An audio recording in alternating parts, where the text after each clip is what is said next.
Yeah, thanks for being here. This is now the second time I'm speaking. I just did a talk about 1 hour, and I'm not really sure. Should I repeat what I said? Because I'm always improvising. Anyhow, I'm not able to repeat exactly what I said. But maybe I start a bit with a kind of summary, and then I hope that some new ideas come up. So first of all, I'm a philosopher. My name is Marcus. You can interrupt me whenever you want, and we are not in school here, and so I'm working with Thomas since 18 years. So we are old friends, and Thomas Hirschhorn, and I'm not here really to speak about the Gramsci Monument. I was part of the Gramsci Monument, and just to tell you, just to give this basic information, and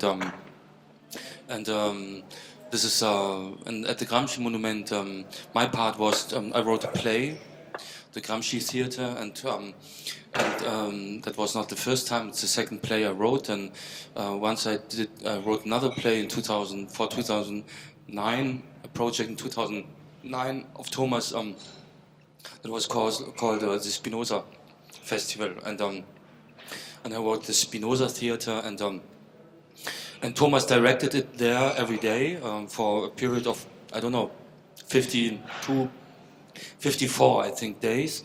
Every day it was played, and with people there, and for the project in New York for the Gramsci Monument, I wrote this Gramsci Theater, and Thomas directed it once a week, and it was played and performed with young people from this area, from the Bronx, and so the idea was, of course, a bit to do what we're not able to do, was not to think, am I able to write a play, or am I a playwright, or Thomas, I'm sure he was not thinking about, am I able to direct a play. It was more like just do it, and to perform it with the people there. So I'm a philosopher, and my idea today was, or is, to tell you what I think philosophy is.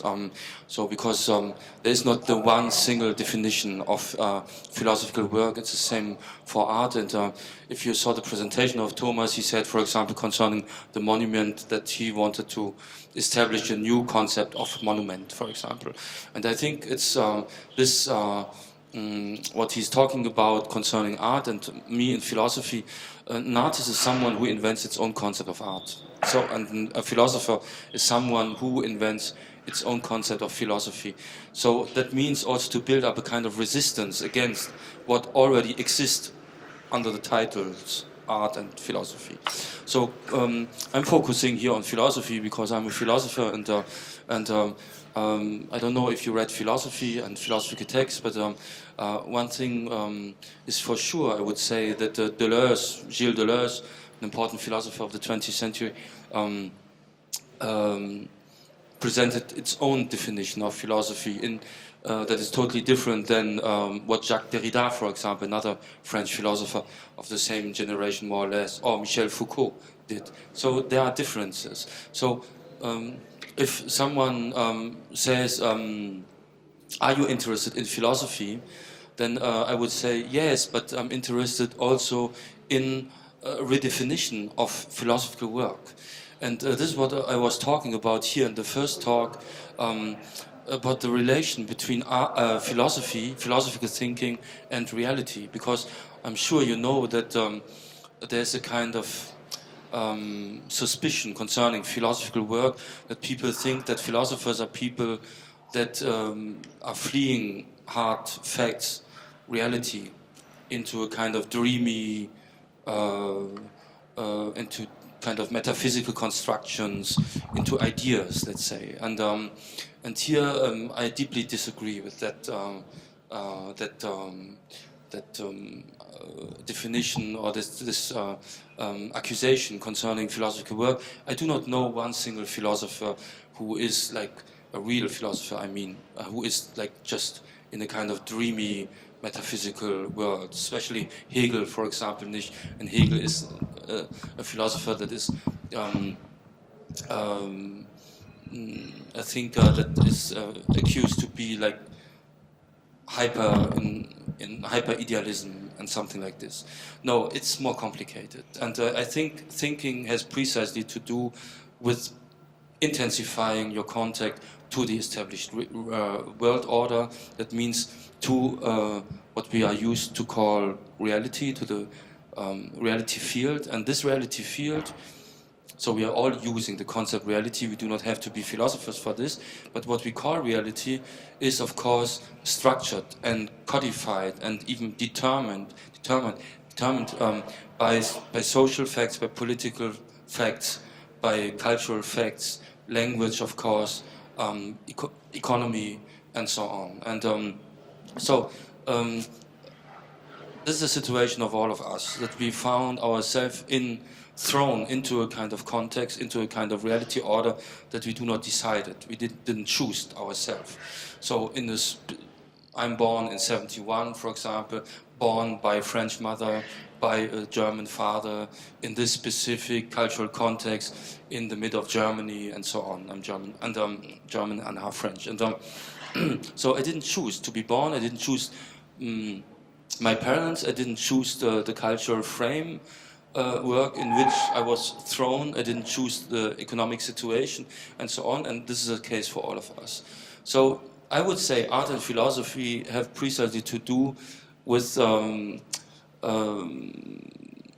courage to acknowledge the simple fact that first we are objects of circumstances, of situations, of contexts that we do not control, and that could be called the realism of art, or the realism of philosophical thinking, to simply, to confront ourselves as objects of circumstances. And of course, now here we are in Oslo. Here I'm the first time in Oslo, but the language is also different. If you go to Sweden, it's different. If you go to Copenhagen and Denmark, it's different. So, and I would say more than 50% of my friends in Berlin are from different, from outside of Germany. And of course, you realize that people are thinking different in course of their origin. Where do they come from? They are affected by the symbolic order they belong to, or they belonged to for a certain moment, and so on. All of us. So we are the product of a cultural system. We are the product of the symbolic order. We are the product of the, let's say, reality order we belong to, and we do not belong to one single reality order. We belong to many different and even contradict the reality orders that even are not necessarily complementary. And this is important to know. So to stay real, this was the question I proposed here for this little workshop, and please interrupt me. But to stay real, what does it mean? It first means to interrogate the concept of reality. And like you might know, or some of you, Jacques Lacan, an important psychoanalytical philosopher of the 20th century, established a difference, a concept, conceptual difference between the concept of reality on the one hand and the real on the other hand. So this is not the same. What he calls reality, I'm simplifying here a bit, I'm sorry, but is more or less the more or less consistent universe of the society we belong to, the established world order. What he calls the real is the inconsistency point of this order.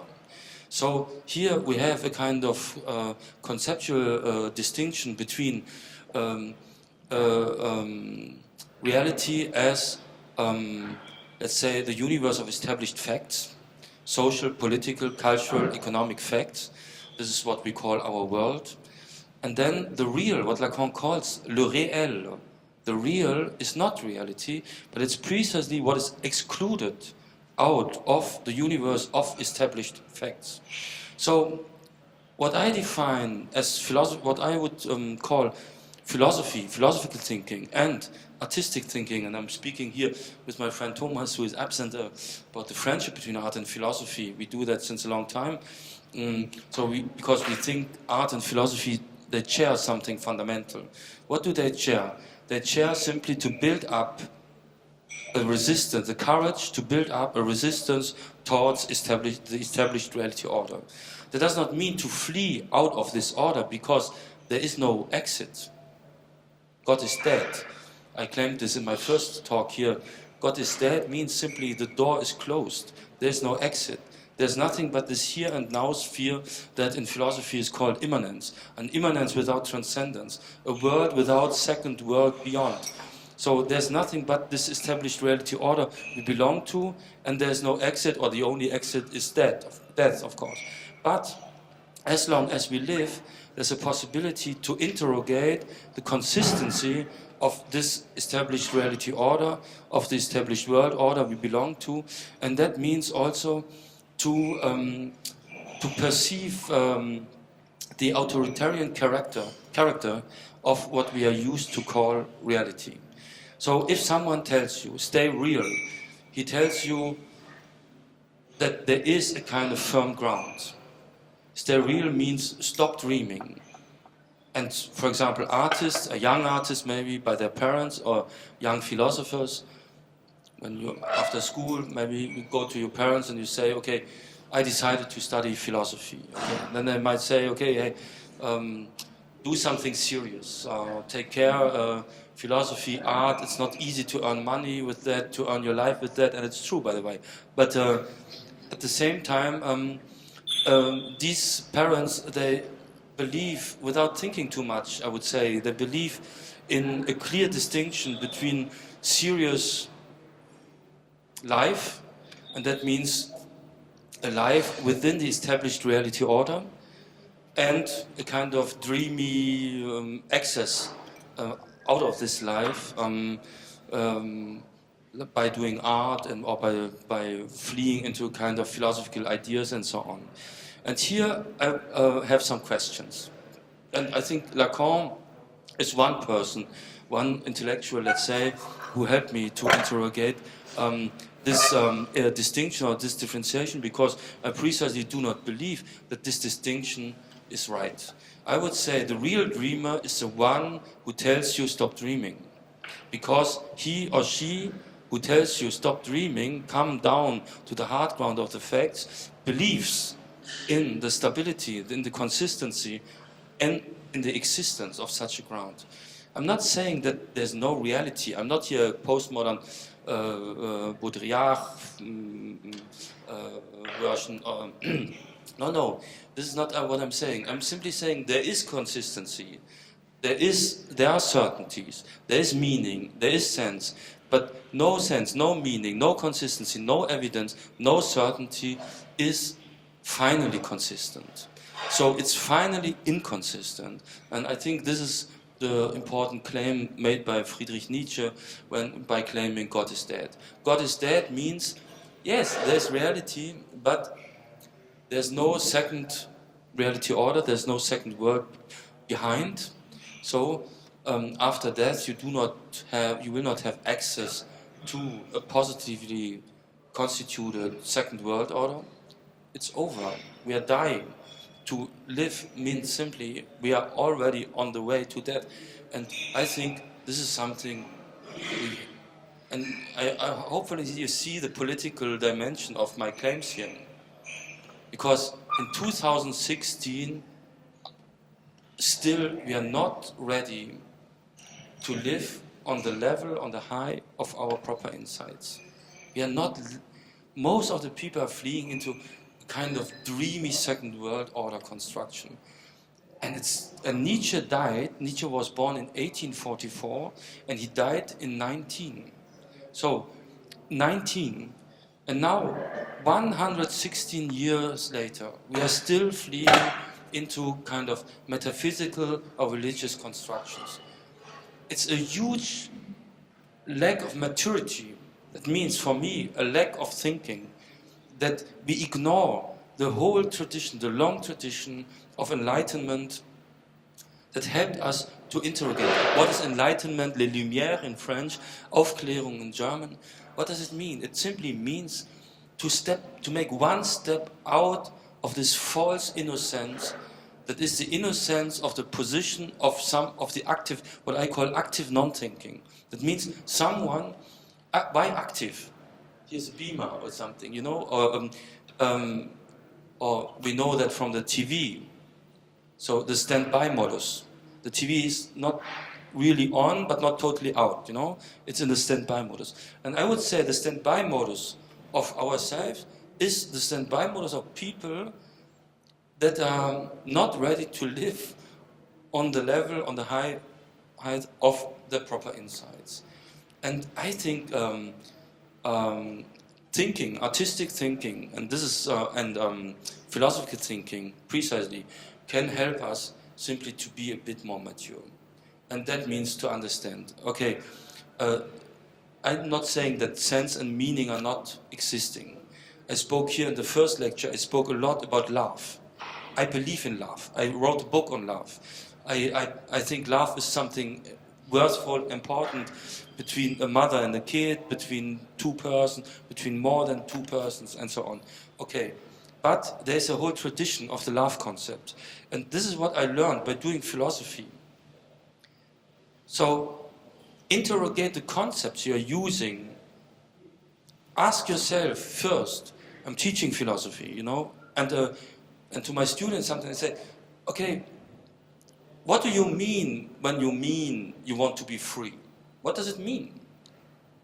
Freedom is you mean the freedom of the market? You mean a neoliberal concept of freedom? You mean, what do you mean by wanting to be free? What do you mean if you say, I'm interested in truth? What does it mean, truth? So there is not one single concept. And this is what I learned. I'm doing philosophy since a long time. And what I learned is interrogate the very function of the concepts that are used in discussions, in communication. Because sometimes, for example, I'm asked, are you a feminist?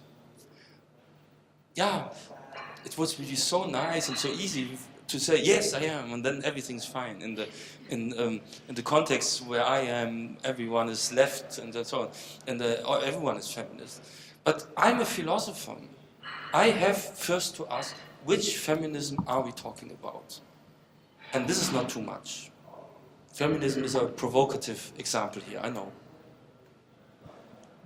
I want to be a feminist, I just tell you.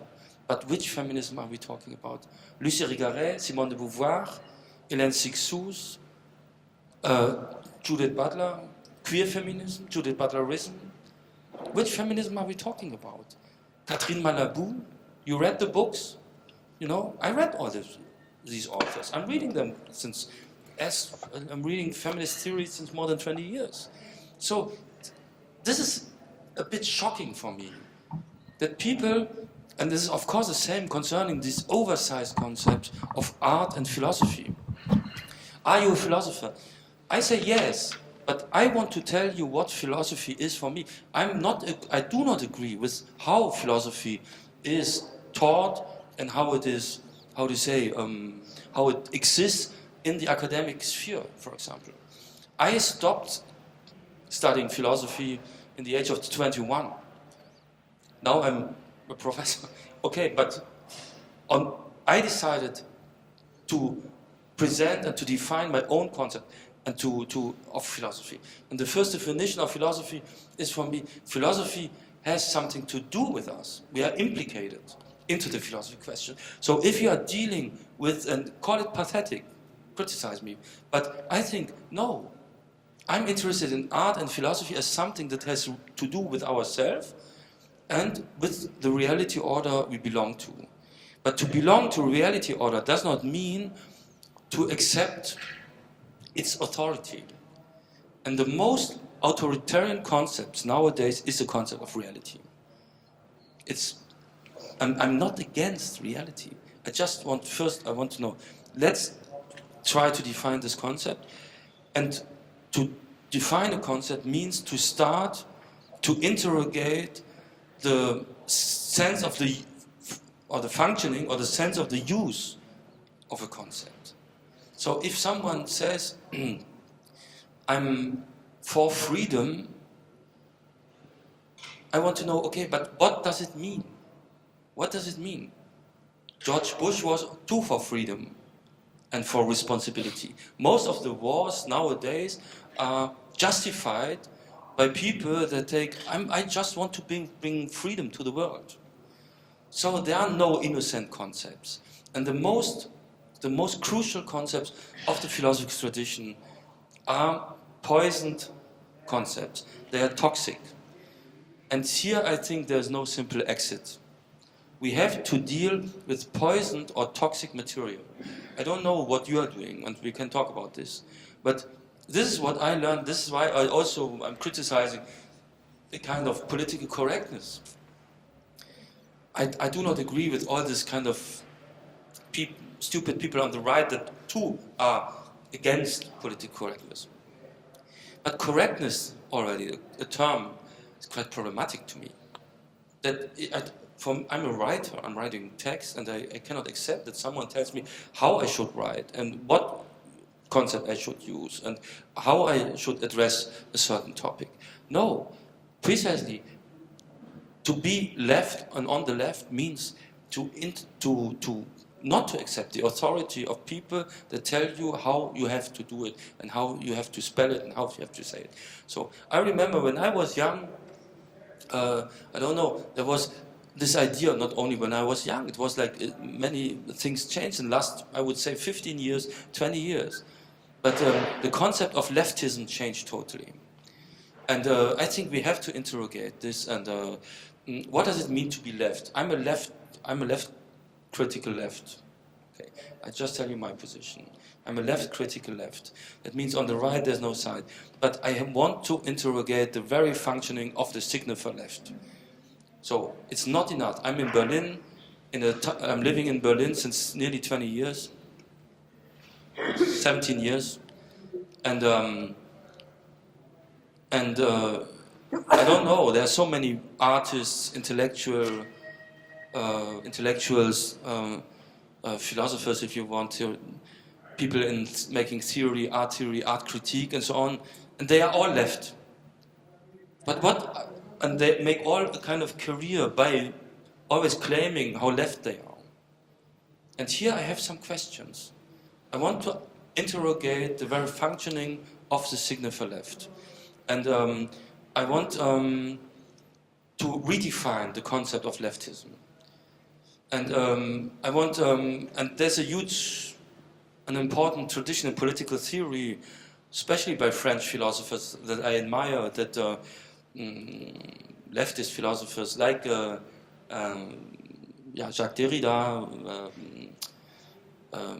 Derrida, who once, for example, claimed, now I'm quoting him, should I remember that I have always been on the left? He said it once. And then people reacted on this. I saw that once on Facebook and said, yeah, but if he should remember, there must be reason. Yeah, but the reason is not what these people think. Derrida was always on the left. And what does it mean to be left? My definition is simple here, and this is already my definition of philosophy. Philosophical thinking, like artistic thinking, to continue thinking instead of stopping thinking with a good leftist consciousness or conscious. To continue. And there was a time it was clear. But I think it changed more and more. And now we stop. Now we stop thinking with a good leftist consciousness by saying, I know what's right. I know what's good. I know which author I should read and which author not. I'm reading everyone if I want. So I want to continue reading problematic, toxic thinkers. And here I feel again very close to Slavoj Žižek, because he's one of the single contemporary philosophers that has the courage, as an even communist philosopher, to interrogate the actual ideology on the left.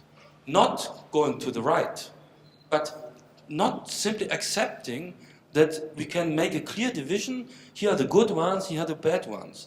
Here's a good side, here's a bad side. Being mature in the sense in which I said, God is dead, what does it mean? It simply means the good side does not exist. Innocence is a pure opportunist phantasms, or on the right or on the left. And everyone is in opportunism, me too. Everyone follows its proper interests. And we have to confront it. And then we can maybe even change something. But we will not change the world. And we will not change our whole identity. But this good conscious left, like a position of someone who believes to be on the right position, this is pure ideology. This is pure ideology. And I think it's totally powerful in the contemporary cultural sphere. And there are not so many people interrogating this, I would say. Okay, the concept of enlightenment, in the very core, in the center of the concept, and the idea of enlightenment is the idea of constant interrogation of our certainties, our beliefs. Our certainties are beliefs too. You know, the classical distinction, belief and knowledge, does not work. So there's a philosopher that you know, of course, Ludwig Wittgenstein, one of the most important of the 20th century. And he once claimed, "What I know, I believe." So this is a quotation. "What I know, I believe." And that's a very beautiful short claim that simply means our knowledge system, that means our established reality order, is based on belief. So I give you an example. So you remember Bill Clinton, who once said, and he's not the only one, it's the economy, stupid. So if we want to understand our actual world order, we cannot ignore economy. We cannot ignore Karl Marx, I would say, as someone who helped us to understand how it works. Of course, now we have financial economy. We have metaphysics in economy. Economy became metaphysical. So God is dead. That means he survived on the capital markets. So we have a kind of speculative economy nowadays on the financial markets and stock markets. And what does it mean? It simply means that there's a kind of abstraction or a kind of detachment of economy that we have to interrogate and we have to question, because this is the actual capitalism. The actual capitalism is religious. And here I'm not, by the way, even if I sound a bit engaged, I'm only a bit tired. That I'm not here. I'm not trying to convince you about a kind of program, or it's not this. I have no manifest and so on. I'm totally lost like everyone.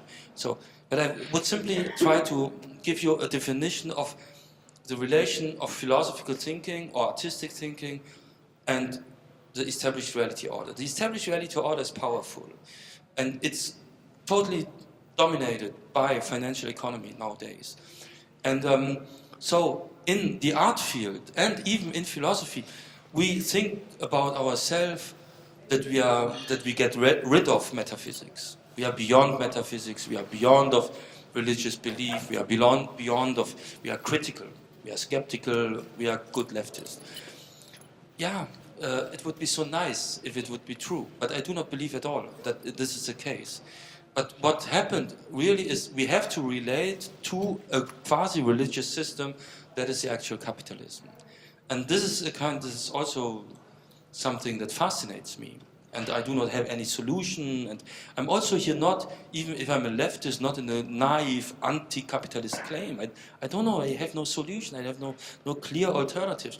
But I would say, yeah, interrogating and analyzing how it works, how it functions. That seems important to me as an alternative to a kind of dreamy position of the one who makes his or her art, his or her academic thinking and so on. Everything continues within the established structures. I think we have to interrogate these established structures because they are like they are, or our world is like it is, but it's not necessarily like it is.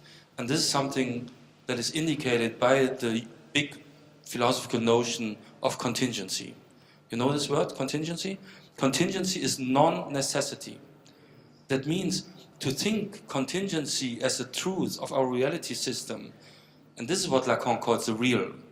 The real is simply a synonym for contingency. That means reality is like it is, but it is not necessarily like it is. And here, I hope you see the political dimension of this claim. So it does not mean to flee reality by ignoring reality. No, intensify. Thinking means to intensify your contact to the established reality order by interrogating it, by marking a distance to it, not assimilating yourself to it like it is. So accepting and seeing how it is without assimilating yourself to it. I don't know if this distinction is clear. And this is a gap of freedom. This is a desert of freedom that opens up here. And this is a space of thinking.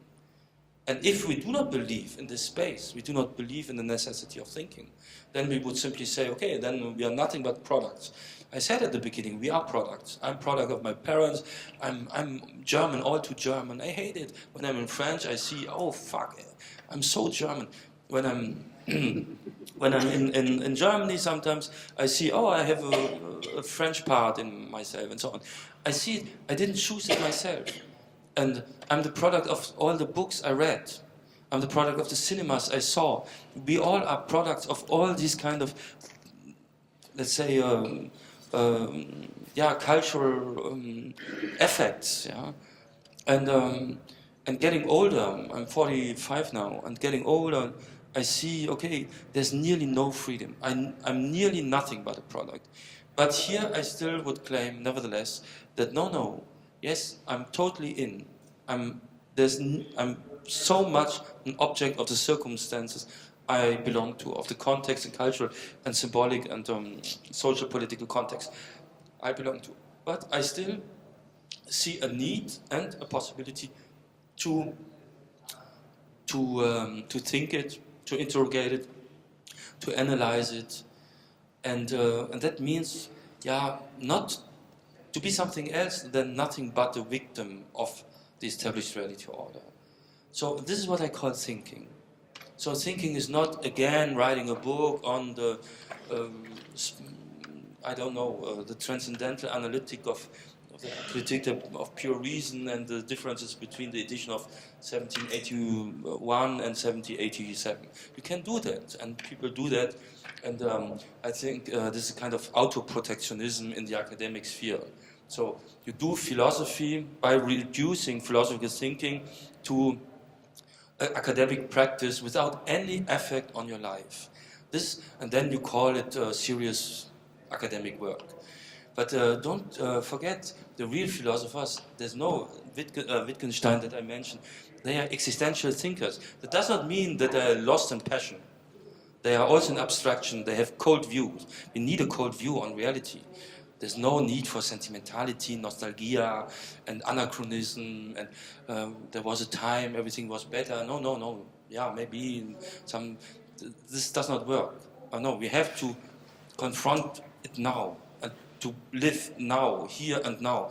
So, and we need a cold view. We need a kind of maturity in thinking, in artistic practice too. Artists are not childs or kids, no, but sometimes we think about them as, it's not, he's just an artist. A real artist is never just an artist. A real artist is a super serious person. But serious, of course, another manner, not in the way of the people that tell you stay real. So the seriosity of an artist is precisely in interrogating the authoritarian concept of reality. So that doesn't mean that he or she is a kid. It's super serious. It's more serious than the people that are claiming that they are serious. So they simply say, no, this what you call reality is not consistent. It's fragile. It's a construction. Most of that is a construction. It has no final necessity. And at least our social political realities, we can transform them.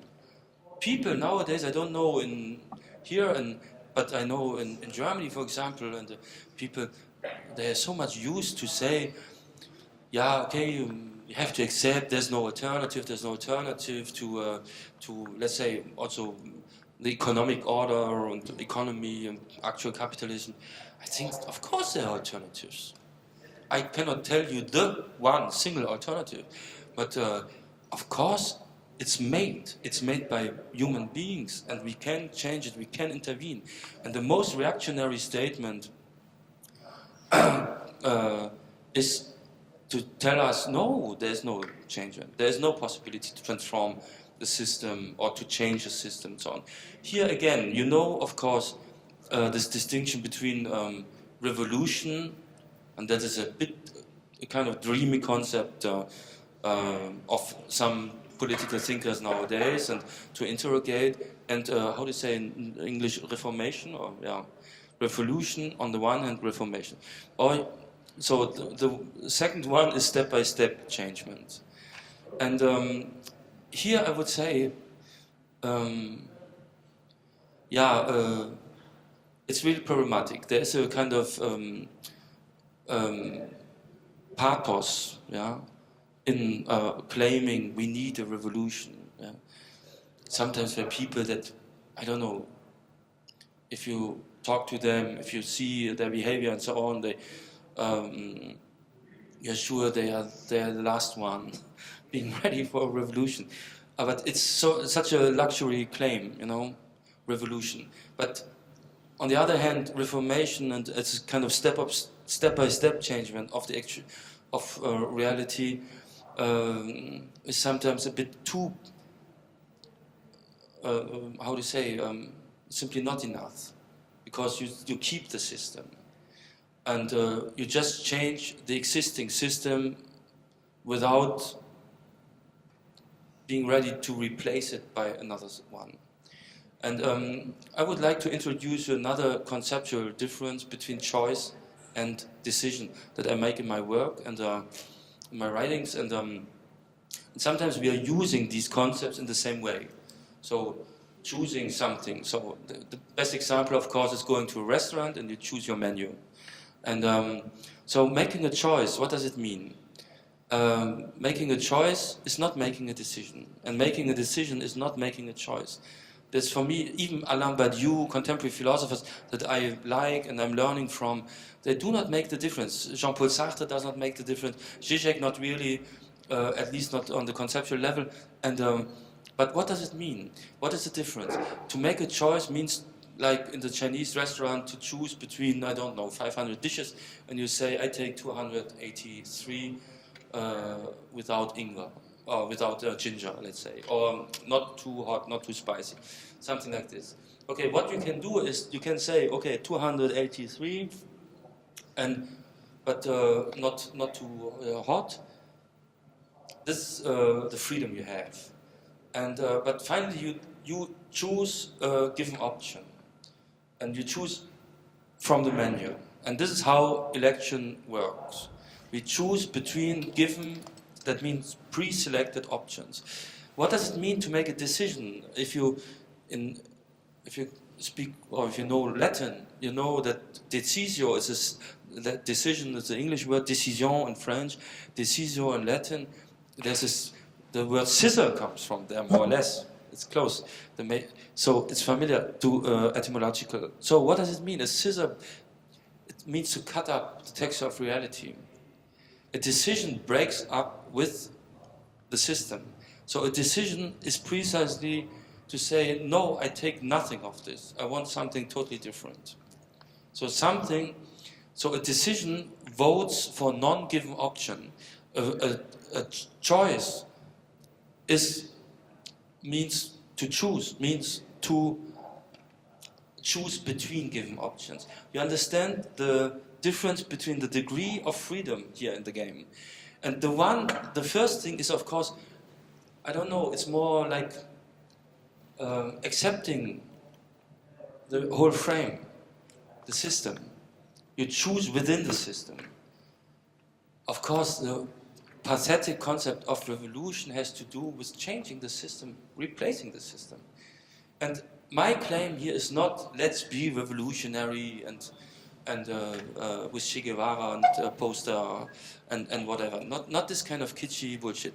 But I think to keep in mind that sometimes in our life, and I strongly believe in this, there's a moment for a decision and not a choice. Because we are choosing permanently. How is actual capitalism working? Capitalism is reducing us to the position of a choice subject. We are making every day you make choices. Should I go here to this talk? Should I go to cinema tonight? Should I, if not to cinema, I go to a bar or I go to a restaurant, I meet people and so on. And it's always like we are consuming choices. We are reduced to the position of the consumer of pre-selected choices. That means actual reality is a choice system. And we belong to this choice system. Me too. Me not less than everyone here. That's for sure. Yeah? But then I think sometimes something happens that is called in old ancient Greek a crisis. And this is a word we all know because it appears permanently in the medias. In the crisis, in the economic crisis in Greece or whatever, refugee crisis, whatever. So, what is the very sense of the word crisis? I'm not sure if we are totally aware about this. Okay, the classical definition, of course, is a critical and crisis and critique, and that belongs together. And of course, the idea is a bit okay. A situation of it's like the patient in the hospital. It's the critical point, the critical moment, the crisis. So it's someone who is in between death and life. We don't know if she will survive after an accident or something like that. Okay, that is a crisis in the, let's say, medical sense. I know that I think I know. I learned it in school like this. I did ancient Greek, what I learned about this word is that the crisis can be easily be translated with krisis, and Old Greek translated with the decision, but also the situation that demands a decision.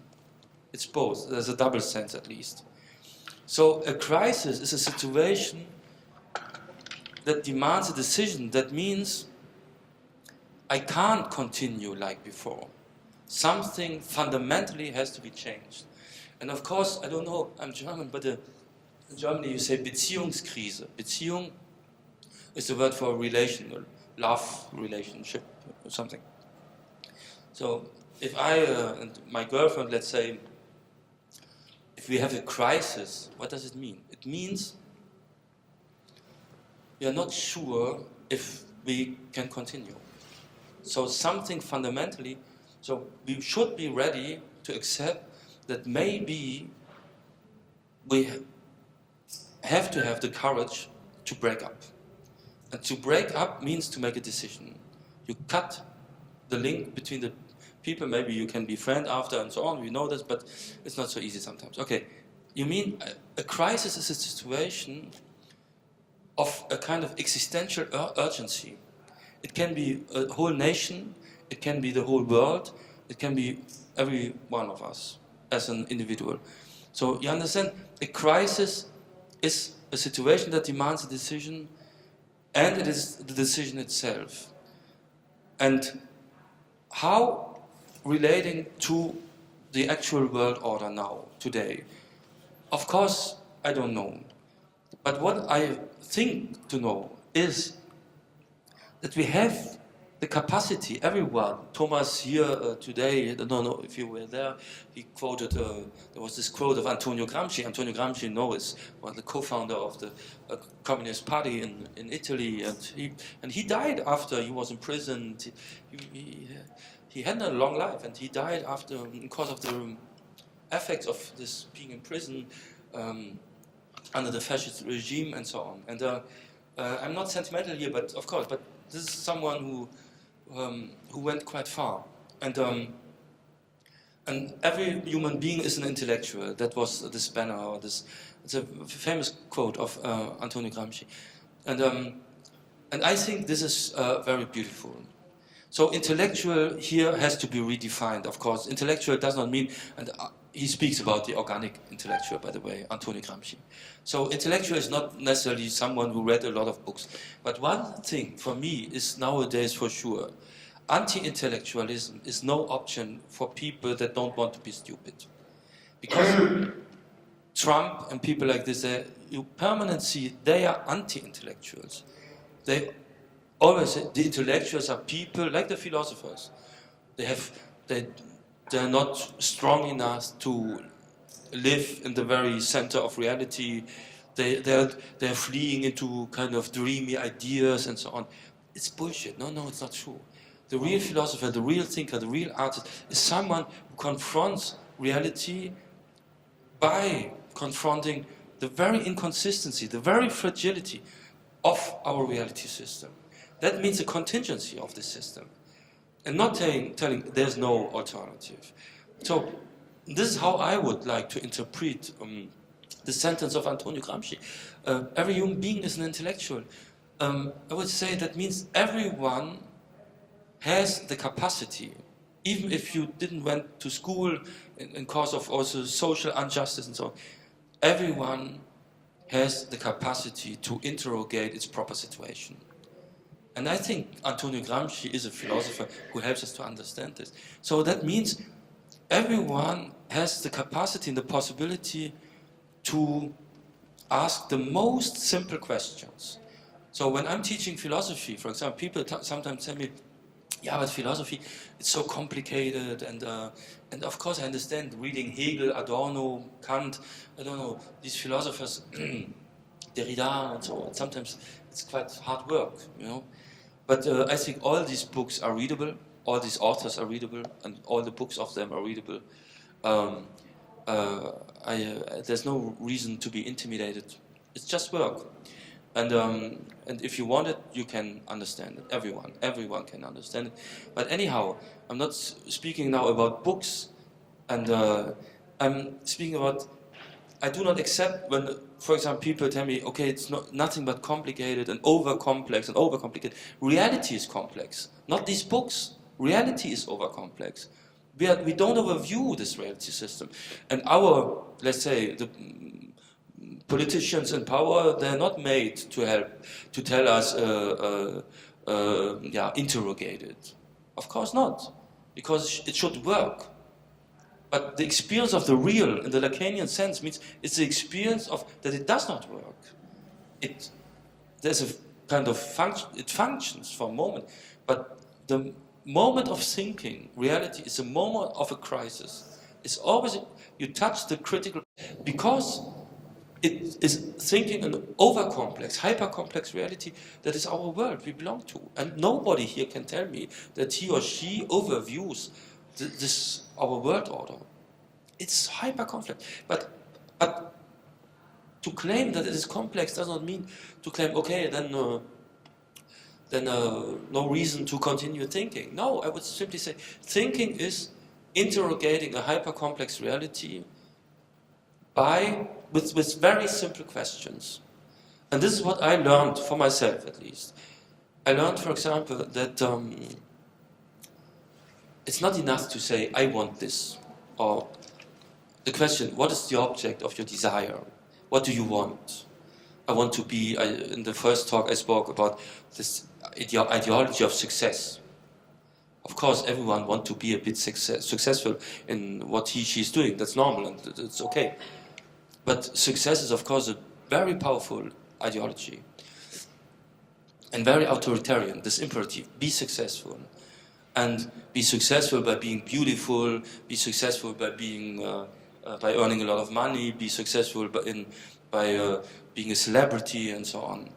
But success is nothing but success. We have to keep a cold view on these kind of hot phenomena, and we have to be intelligent and to see, okay, when you have success, you easily see that success is nothing but success. It's always disappointing, and and thinking can help us to approach our own functioning within the given system by interrogating the dynamics and the mechanics of this functioning. This is how I would call it.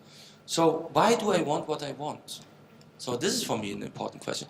For me, if someone tells you, I'm dreaming of one day I will have enough money to buy a Ferrari, let's say,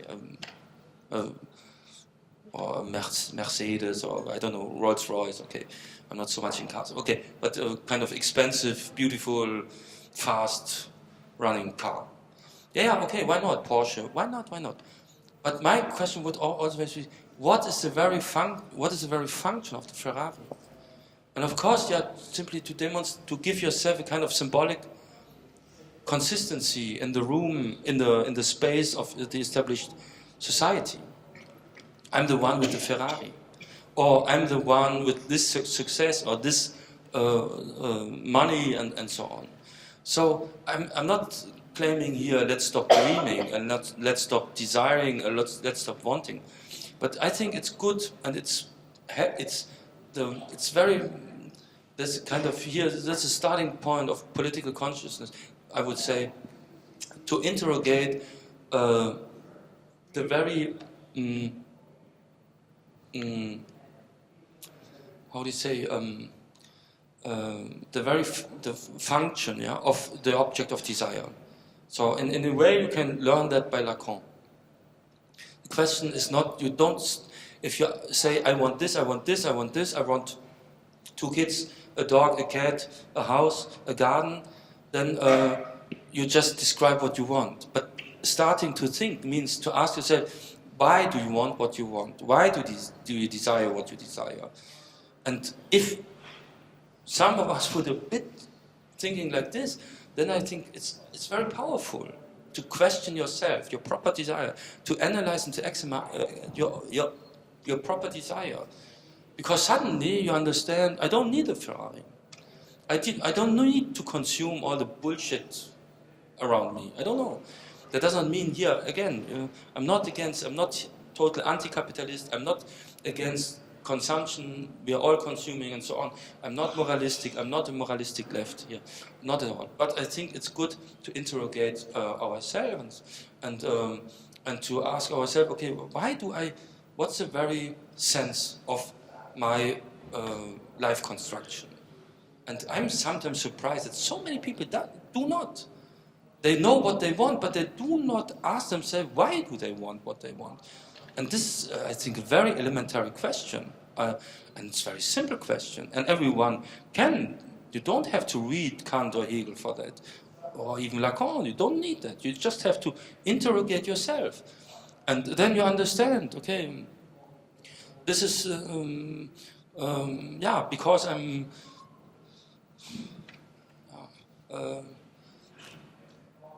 So, for example, people, I bring a last example here, don't want to speak too long, but because also in the first talk I spoke about romantic love. And as you know, the concept of romantic love is a very cultural phenomenon. It's not something that always existed. And romantic love is unconditional love, and what does it mean? It simply means you want to be loved for what you're not. And so this is why we have so many problems in these situations, because if someone tells you there's this Godard film, and I don't know, I think with Brigitte Bardot and so on, and then there's the question, I love your nose, I love your hairs, I love your, I don't know, whatever, and so on. And we can imagine also the situation, someone asks you, maybe after sex, classical post-coital situation, okay, you fall into the post-coital depression, and then you need something that helps you out of this emptiness. And then, as I said in the first talk, the problem is not that the sex was not satisfying, but it was satisfying, but satisfaction is not satisfying. Here we have a problem. And then you say, maybe you can imagine a situation that someone says, yeah, do you really love me? And or it's only my body, or I don't know, or you just use me for your proper desire and so on. And no, but in this we are trapped. These are the classical traps, and we know that. And we continue being religious and asking, okay, there must be a real thing behind. The good thing, you know, it's not enough that the sex was satisfying; it must be true, and so on. And I think we have to deal with this emptiness. This emptiness is in the very core of our reality, and romantic love has the precise function to fulfill this emptiness by agreement between the lovers, not to be too honest. And that does not mean here, I'm not cynical by the way, I'm not saying here that love does not exist, but a kind of mature concept of love should include the simple fact that it is about something. So my solution here is very simple. I do not agree with this kind of romantic idea that love should be unconditional, that means beyond all kind of interests. That does not exist, it's not true. But I would say unconditional means, so you know people that tell you, yeah, but to come back to Godard, okay, then Brigitte Bardot could say, yeah, but okay, you love me because I'm young and beautiful, but I'm getting older and less beautiful or different in a different way, not the beautiful of someone who's still young. I'm in 40 years, I'm 40 years older, and so on. And with good reason, she can complicate the situation like this, and why not? But so the question is a bit: would you love me? Would you continue loving me if I would be totally different? And these games, they exist in many situations, and so. And there's a lot of narcissism in the game, of course, and so on, and also a kind of fear that you lose someone or something, and so on. Okay, that's all too human. That's normal, and we are all in this game more or less. But I think thinking might help us to understand, no, there's a third way. And the third way is not or pragmatism or total, let's say, metaphysical romanticism. But I would say, yeah, there are many reasons why I love the person that I love, but the one single reason is lacking. And this is precisely what it means God is dead. Lacking. I have 1,000 reasons to love my girlfriend, but the one single reason is lacking. It's not there. It's lacking. It's lacking, yeah, sorry my English. Yeah. This is how I would try it, but it's just an example. Love is just one example. So, but we are not, it's not, also in politics, we need a perspective out of the system. But what I criticize a bit concerning revolution, or pathos of revolution, we want the revolution, yeah, I don't know, sometimes we would say, okay, let's calm down, and sometimes there's a moment for step by step, a bit to change it, to transform it silently, or to give you also a bit time and so on. You know that kids, this is childish narcissism. You know the situation in the supermarket is a classic situation. You see it everywhere, that a kid is like claiming, I want chocolate and ice cream. And then the mother or the father says, or chocolate or ice cream. Or nothing of both.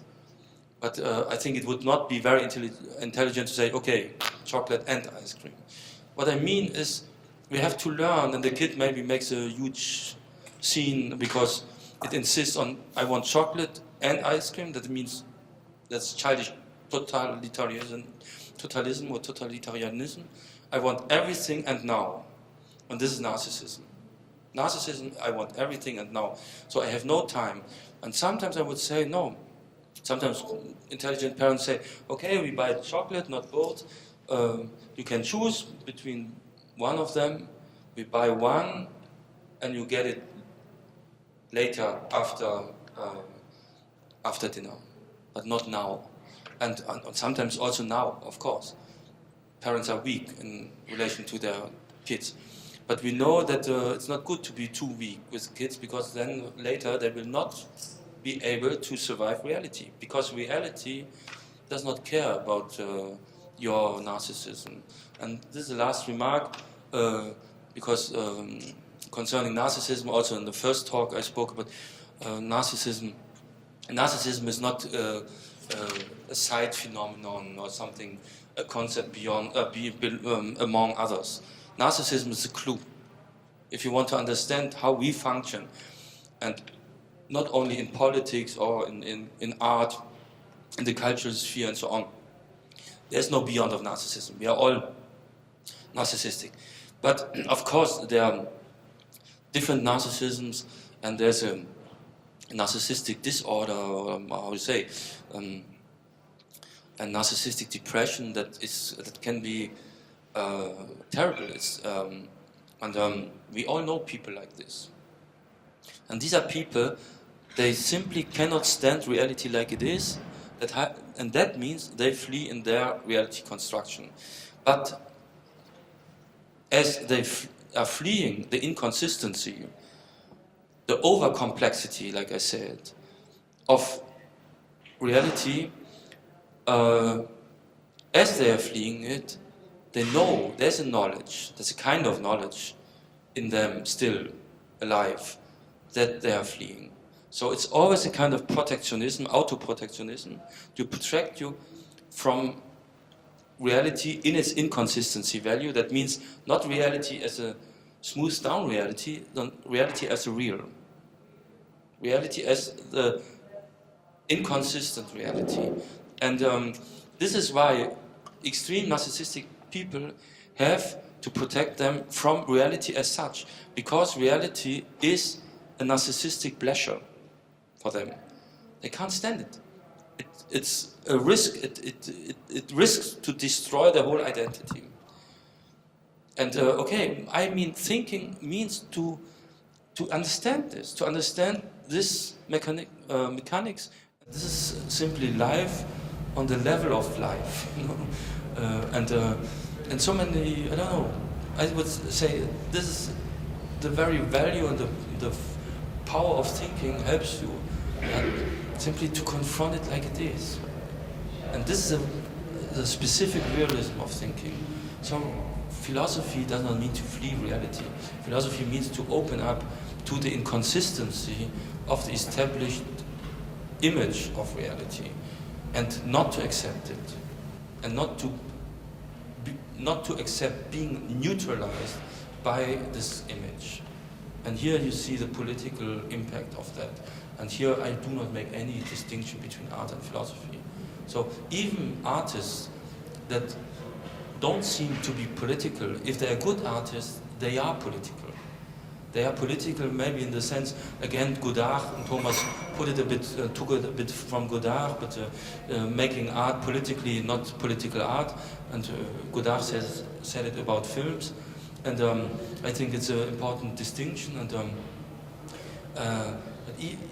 the question is not, do you make political art? But if you make art, there is a political statement in this. Because it's an interrogation of the established reality order and how you are related to it. And the same with philosophy. So sometimes you're dealing with a philosophical position and it does not look political at all. But if it's a strong thinking, it is political in this specific way. We're actually already running out of time, but does anyone have questions or want to say something? I have one question. It's Can everyone hear me? Yeah, okay, then with the romantic love example, that we have many reasons to love, but we're lacking the one reason. Is this one reason like are you looking at it as a meta reason that contains the other one, like one that is the reason where everything is grounded, or that I have many reasons, but every time I try to catch one, it's evading because of its inconsistency, no? Because I can always analyze it and. I think if you would have this one single reason, you wouldn't need the 1,000 others. So in that sense, I would say it contains, but it makes the other reasons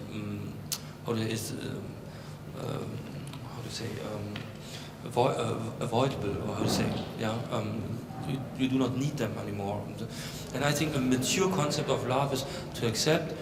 So if you fall in love with someone, and that can be because this person is nice, has a good sense of humor, and looks good, something like this. Okay, and it can be very superficial. It can be less superficial, but superficiality is always in the game. Even if it's not how the person looks, then it's how the person behave. So, but I think this is important to know that we have reasons. We have reasons. So it's good to imagine. So I think it's good to be with a person that is not a complete asshole. It helps you to be together. It makes it a bit easier. Sometimes you like maybe that the other is also a bit asshole, you know. So it's always complex. I wrote a book on Marguerite Duras with Rosemarie Trockel, with an artist friend of mine, and we did a book together. I wrote the text and she made the images, and Rosemarie was the one who told me read. I read one book of Duras, the last one, Écrire, when it came out in '93. I bought it in Paris, but then for a long time I didn't read any book of Marguerite Duras. You know her, filmmaker but especially writer, and The Lover is one of the famous texts. Read her, or continue reading her, because okay, you don't have to like everything, and me, I don't like everything, but what I like is that Duras helps us to understand. She writes constantly about love, but she helps us to understand that the idea of prostitution makes part of the idea of love. So, of course, she's not saying all women, let's say like a macho asshole, all women are prostitutes. That's not the point. But she says, in love, in the very idea of love, there is also a kind of there's a kind of exchange. There's something, you give something and you get something back. But at the same time, she's always like describing how the complexity of love.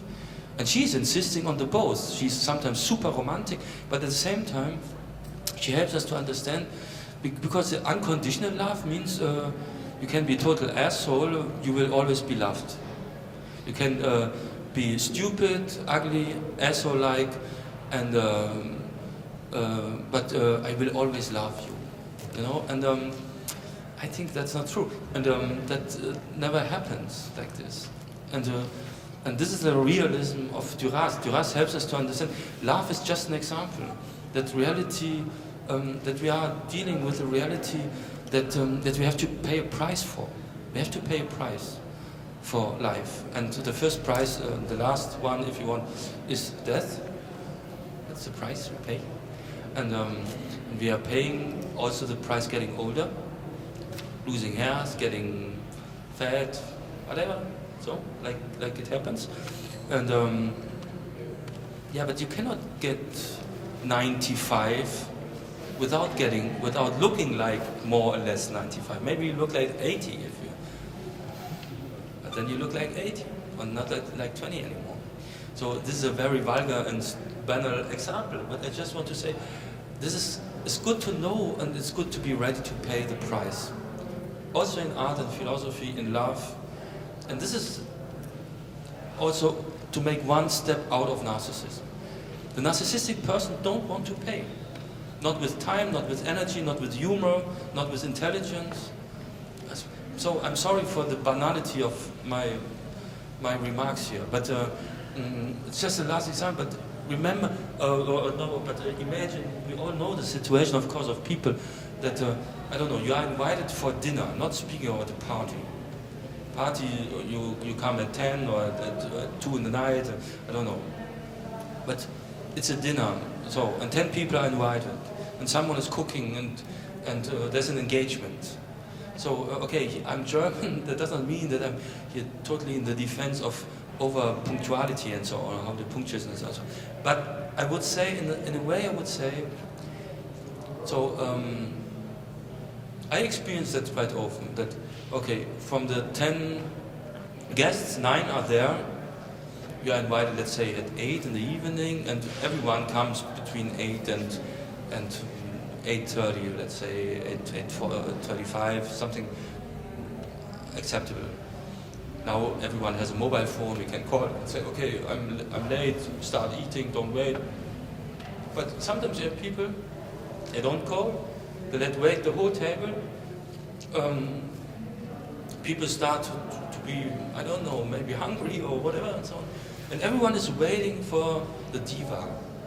And then the diva appears hours later or something like this. Yeah, and so the food is less good because it's cold or something like overcooked or whatever. So, I mean, this is not a good example, everyday stupid, everyday banal, everyday example for narcissism. It's someone who simply thinks the pure appearance or the pure existence is enough. So this is why narcissism is connected to stinginess. Is this the word in English? People that avare, people that do not like to pay. Stinginess. And it's huh? I don't know if it's in English, but I...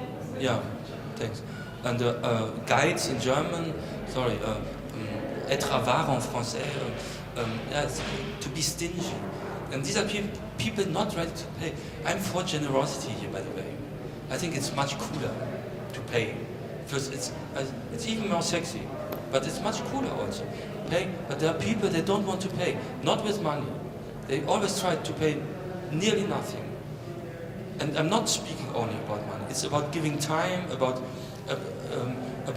also in a love relationship, also sensitivity. Sometimes I would like to do something else, but I see, okay, my friend has a problem. Okay, I stay and he tells me bullshit, and I'm not really interested in, but I understand that for him or her it's important now. It's not easy for me. I'm not talking about me as a person. It's not easy for everyone, but I would say, yeah. But this is, you give time, you give humor, you give intelligence. Or sometimes in a table situation, like in such a dinner, I don't know, there are people, I don't know, they give nothing. Because they're so much convinced that they paid already with their pure presence. A stupid presence, sometimes of a good-looking girl, but not really, she's like, there's a beautiful sentence of Ludwig Wittgenstein, was hübsch ist, kann nicht schön sein. What is pretty cannot be beautiful.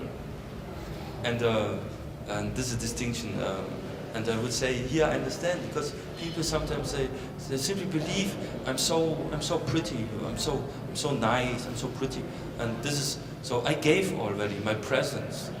But these people are not interesting. They are totally enclosed in their own proper narcissism. And so this is a very banal and vulgar example for, I would say, if you want that people find you interesting, be interesting.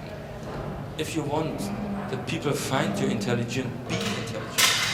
If you want that people like you because you are nice, be nice. No, it's very simple claims here. But there are people, they want that be loved while being total assholes, of course. And this is narcissism. It's a lack of generosity. And here, it's not only money, it's time, it's humor, it's intelligence, sensitivity, and so on. And again, here, I'm claiming again, I'm not moralistic here, and so on. I think this is something to understand, how we work and how we function. And a graceful moment, if you come back for 1 second to the question of the encounters also in the Gramsci moment, and so Thomas spoke about grace, la grâce en français, Anmut eben it's in German also, and so. But a moment of grace is a moment in which, for example, someone gives me something without wanting something back. Of course, Jacques Derrida would tell us it's not possible, and there's always kind of, and I know, but I would say no. In a way, it exists. That you meet someone on the street, and or someone you do not know, you will never see again, and this person gives you something, and you are touched by this act of generosity, and you know this person. Will never have the chance to give something back to this person. Then you can say, okay, this person maybe feels good and gets something back by a good feeling, being generous and so on. I know this, it's complex. But I think there are encounters of grace and in friendship, in love, and also in encounters for which we have to find the right name beyond love and friendship.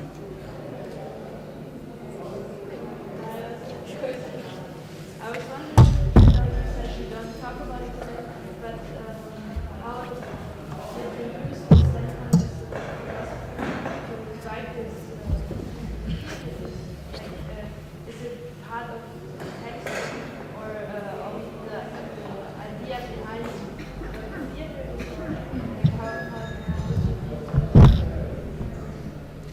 Yeah, this theater piece, I just the starting point was okay, something concerning Gramsci, and then the first decision was not only about not focusing totally on Gramsci, and then I decided to choose a second